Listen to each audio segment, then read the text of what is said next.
Hello friends, welcome to our YouTube channel. क्या आप लोग जानते हैं कि यूपी में स्पेशली ब्रज क्षेत्र में दिवाली के नेक्स्ट डे ही गोवर्धन पूजा और अन्नकूट क्यों मनाया जाता है? जब कृष्ण भगवान ने धरती पे अवतार लिया था तो वो टाइम पे ब्रज में शुरू से इंद्र देवता की पूजा होते चली आ रही थी।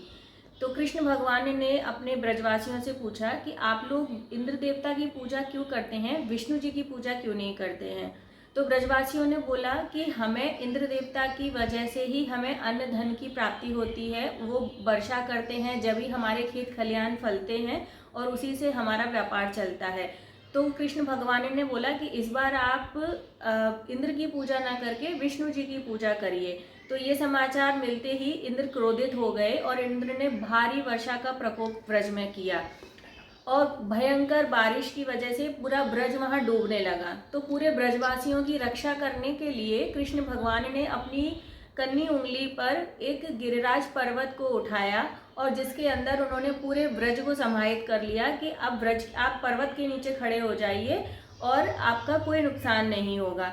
ये समाचार इंद्र को पता चला कि मैं 7 दिन से लगातार ब्रज में इतना भारी प्रकोप कर रहा हूँ, लेकिन सारे ब्रजवासी एकदम सुरक्षित हैं और एकदम अच्छे से वहाँ पे हैं, कोई उनका नुकसान नहीं हुआ है। तो इंद्रदेव खुद धरती पे आए और उन्होंने देखा कि श्री कृष्ण ने कन्नी उंगली पे गिरिराज पर्वत को उठाया हुआ है और पूरे ब्रज की रक्षा की है।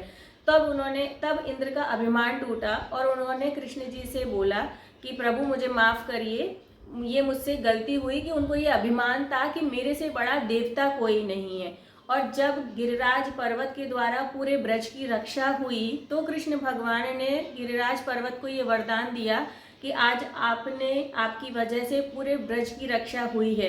तो ब्रज में सबसे बड़े देवता आप ही माने जाएंगे और अब आज के बाद से आपकी ही यहाँ पे पूजा होगी। और गिरिराज पूजा करने के लिए वहाँ पे ब्रजवासियों ने हर एक ब्रजवासी ने अपने घर में नए नए व्यंजन बनाए, नए नए पकवान बनाए और वहाँ पे उनकी पूजा करने के लिए एकत्रित हुए। तो डिफरेंट मतलब वेराइटीज़ ऑफ फूड वहाँ पे आया भगवान की पूजा करने के लिए और कई तरीके के स्पेशल नए नए पकवान थे जिसे अन्नकूट बोला जाता है और वही अन्नकूट गिरिराज जी को भोग लगाया जाता है। तो उसी दिन को हम गिरिराज गोवर्धन पूजा और अन्नकूट के रूप में सेलिब्रेट करते हैं। धन्यवाद। अगर आपके पास और कोई जानकारी है तो प्लीज़ शेयर कीजिए।